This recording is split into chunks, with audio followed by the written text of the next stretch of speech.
Bonjour et bienvenue dans notre émission Sagesse bouddhiste. On parle toujours du bouddhisme et pourtant, la multiplicité des écoles et des traditions devrait nous faire employer le pluriel pour évoquer cette sagesse née en Inde il y a 25 siècles. Pourquoi le bouddhisme d'aujourd'hui a-t-il des formes aussi variées ? C'est en remontant à l'histoire événementielle et idéologique des toutes premières communautés bouddhiques que l'on peut l'expliquer.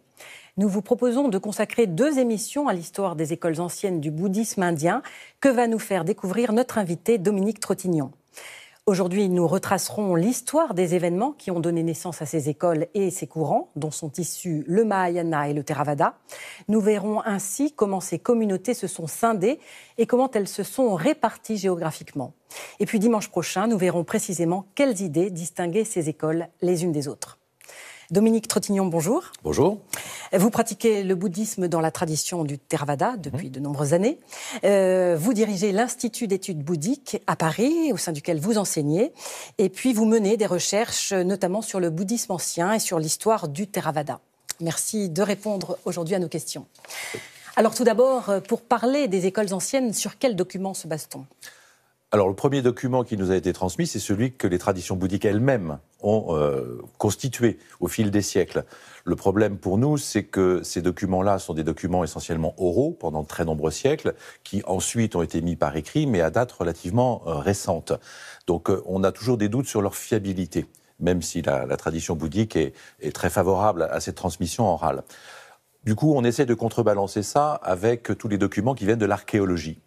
Mais pour ce qui est de l'Inde, les premiers documents archéologiques qu'on a, qui sont sur pierre, datent que du IIIe siècle de notre ère, du milieu du IIIe siècle de notre ère.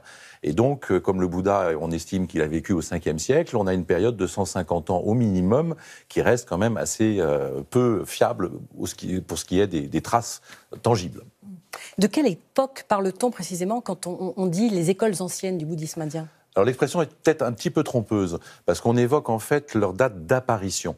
Mais ce qu'il ne faudrait pas comprendre, c'est qu'elles n'ont vécu que dans une période ancienne du bouddhisme, c'est-à-dire généralement les 4 premiers siècles avant l'ère chrétienne.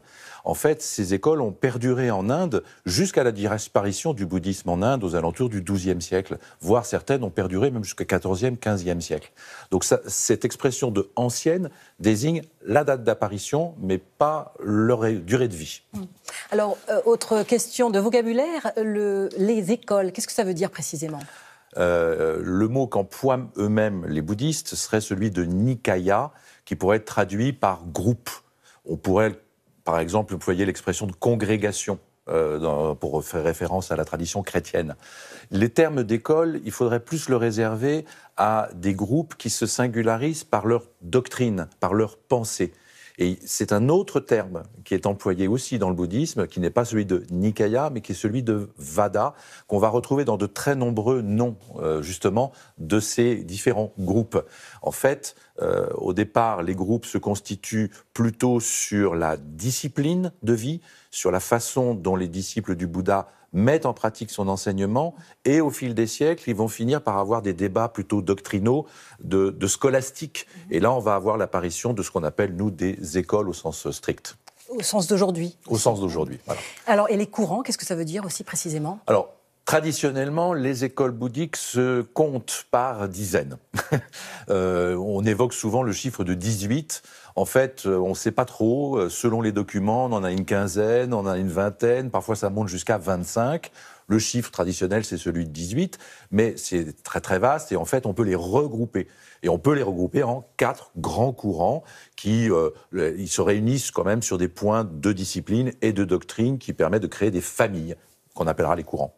Alors, justement, ces familles sont nées à l'issue de quels événements ? Alors, ça s'est fait dans un temps relativement bref, puisqu'on considère, dans la tradition bouddhique et au niveau historique, on est à peu près d'accord, vraisemblablement un siècle après la disparition du Bouddha, et sur une période qui est de 50 ans, pas plus. C'est 2 générations. Alors, est-ce que c'est au cours des conciles que ça se passe ? Est-ce que vous pouvez nous expliquer ce que c'est qu'un concile ? Alors, un concile, c'est un terme qui nous vient de la tradition chrétienne et qui insiste là encore sur l'idée d'une réunion autour d'idées. Dans la langue bouddhique indienne, on parle de Sangiti qui veut dire chanter ensemble. Donc c'est une récitation commune des enseignements du Bouddha. En fait, plus les années passent et plus les spécialistes pensent qu'il faudrait même traduire ça par récitation communautaire. C'est-à-dire qu'un groupe de disciples se réunit et récite les enseignements qu'ils considèrent être ceux auxquels ils vont se rattacher. Donc il peut y avoir plusieurs groupes avec plusieurs récitations communautaires, chacune étant différentes les unes des autres. On considère généralement qu'il y a 2 grands conciles qui concernent la communauté originelle, qui sont les éléments fondateurs de cette communauté originelle. Le premier aurait eu lieu quelque temps après la disparition du Bouddha, c'est variable selon les traditions, et un autre aurait eu lieu une centaine d'années après la disparition du Bouddha. Et là, toutes les traditions sont à peu près d'accord. Et le problème, c'est que le récit qu'elle donne du deuxième concile est équivalent dans toutes les traditions, alors que le récit du premier est totalement différent en fonction des traditions. Et on a vraiment l'impression que c'est un récit qui a été construit a posteriori, en raison du deuxième, pour justifier, dans le deuxième, on a eu la nécessité de réciter les enseignements du Bouddha parce qu'on voulait justement condamner une partie de la communauté. On considérait qu'elle était trop déviante par rapport aux enseignements du Bouddha, mais si on voulait les condamner, il fallait bien inventer un événement fondateur. Mais cet événement fondateur, chaque tradition en a donné sa version. Donc elles sont d'accord sur l'événement mythique, mais pas du tout sur les détails de cet événement. Alors, pour expliquer aussi la répartition un petit peu aussi géographique en Inde, il y a eu des schismes entre les courants. Au tout début, la communauté bouddhique, elle est très rassemblée dans la vallée moyenne du Gange, là où le Bouddha a enseigné. Et il faut attendre à peu près le IIIe siècle, grâce à le roi Ashoka, qui réunit quasiment la totalité du sous-continent indien sous son autorité, pour que les communautés puissent profiter de cette paix et se diffuser dans tout le continent. Mais ça a commencé un petit peu avant, et les schismes, en fait, ils ont lieu essentiellement dans la vallée du Gange. Et le premier aurait eu lieu justement après le deuxième concile. Et d'après certains, c'est justement à l'occasion de cette récitation communautaire, il y a eu une division et une partie de la communauté qui ne se reconnaissait pas dans ce deuxième concile a fait son propre concile et comme ça a fait schisme. Et ces schismes donc se sont produits plus ou moins tous dans la vallée du Gange, mais après ils ont été amplifiés parce que les tenants de tel ou tel courant étaient plus représentés dans une région de l'Inde, le nord-ouest par exemple, la région qu'on appelle le Gandhara, qui correspond aujourd'hui à l'Afghanistan et au Pakistan, ou au contraire dans la région autour de Bombay, ou au contraire dans le Madhya Pradesh, qui est complètement au sud de l'Inde. Et les divisions au départ se sont accentuées au fil des siècles et ont donné naissance vraiment à des courants qui se sont beaucoup différenciés les uns des autres. Et qui géographiquement, finalement, aussi se sont répartis ensuite au-delà de l'Inde. Oui, parce que la diffusion du bouddhisme hors de l'Inde s'est faite à partir de certaines régions indiennes. Et donc, en fonction des régions de départ, de l'influence que certains courants avaient dans ces régions-là, ce n'est pas le même type d'enseignement qui s'est diffusé. Et ça, c'est tout à fait remarquable pour le nord de l'Inde, où il y avait vraiment 2 écoles qui dominaient. Elles ont beaucoup influencé toute la diffusion du bouddhisme en Chine et au Tibet. Alors que pour la diffusion du bouddhisme en Asie du Sud-Est ou à Ceylan, au sud, c'est une autre région de l'Inde qui a été la plus importante dans cette diffusion. Est-ce que la langue aussi était finalement une façon de distinguer les écoles les unes des autres ?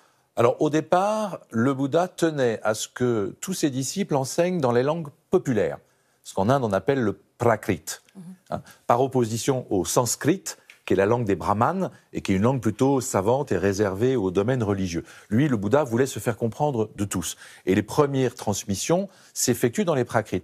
Mais les prakrits, il y en a autant qu'il y a de régions. En gros, ça correspond à nos patois. Et donc, au fur et à mesure, les littératures vont être extrêmement mélangées. Et il y a eu un mouvement aux alentours de l'ère chrétienne où les bouddhistes ont ressenti le besoin justement d'utiliser une langue plus raffinée, plus littéraire, et ils ont fini petit à petit par adopter le sanskrit. Mais entre le prakrit et le sanskrit, les spécialistes parlent d'un sanskrit hybride bouddhique, qui est un mélange en fait de langue savante et de patois, qui va finalement donner des colorations différentes à certains textes. Le changement de vocabulaire va parfois entraîner des évolutions dans la doctrine. Dominique Trottignon, quand est-ce que finalement est apparu le Mahayana et quand est-ce qu'il s'est appelé comme tel ? Alors le Mahayana, c'est un mouvement en fait qui n'apparaît pas en rupture avec les écoles de l'Inde ancienne, mais qui apparaît dans toutes les écoles de l'Inde ancienne. C'est une sorte de mouvement de réforme interne, de revivalisme, on peut dire, d'une sorte de volonté de retour aux sources. C'est ça vraiment l'origine du Mahayana. C'est un courant transversal. C'est complètement transversal à toutes les écoles anciennes. Donc en fait, on ne peut pas parler du Mahayana, il faudrait parler du Mahayana de telle école, du Mahayana de telle école, du Mahayana de telle école. Alors il y a un des 4 grands courants qui est particulièrement à la pointe. Mais finalement, ça s'est répandu dans toutes les écoles anciennes. Mais il faut attendre en Inde le 5e siècle de notre ère avant que le Mahayana se conçoive comme une école à part. Et justement, les sutras du Mahayana, est-ce qu'elles elles viennent à l'origine du Bouddha historique? Alors, tous les sutras dans le bouddhisme sont des apocryphes. Tous les sutras sont en fait ce que les disciples du Bouddha voulaient transmettre de l'enseignement du Bouddha. Quand on dit d'un texte qu'il est parole du Bouddha, on ne veut pas dire forcément que c'est le Bouddha qui l'a prononcé. On veut dire que c'est conforme à ce que le Bouddha a dit. Et les mahayanistes qui veulent absolument justement montrer cette filiation avec le Bouddha vont insister beaucoup sur cette compréhension de l'expression de parole de Bouddha. Historiquement, pour nous, occidentaux, on dit qu'il date du 1er siècle de notre ère. Mais pour des bouddhistes, ce sont des paroles de Bouddha. Qu'en est-il du Theravada? Quand est-ce qu'il est apparu? Alors le Theravada, c'est un petit peu plus compliqué, parce que le terme est employé, en fait, n'apparaît dans la littérature qu'au 5e siècle de notre ère, c'est-à-dire au moment où apparaît aussi l'école du Mahayana en tant que telle. Et ça n'apparaît en fait qu'à Ceylan. Les Occidentaux et les bouddhistes eux-mêmes, très a posteriori, ont utilisé ce terme pour désigner le bouddhisme ancien. Mais en fait, c'est un usage qui est extrêmement récent et qui ne correspond pas à la réalité des choses. Le Theravada, en fait, c'est vraiment né à Ceylan, au début de l'ère chrétienne, et comme d'autres écoles anciennes, en fait, il prend conscience de sa singularité, justement en miroir avec les enseignements du Mahayana.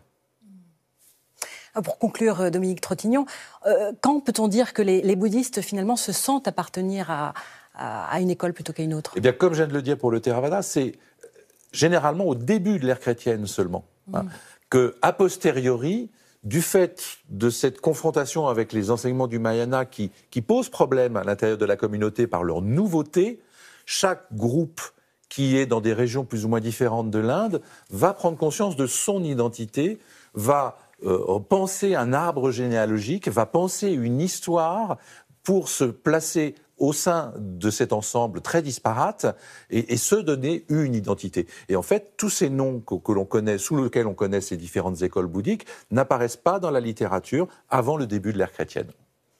Merci Dominique Trottignon d'avoir répondu ce dimanche à nos questions. Donc, nous vous retrouverons la semaine prochaine pour la suite, de l'émission consacrée aux écoles anciennes du bouddhisme indien.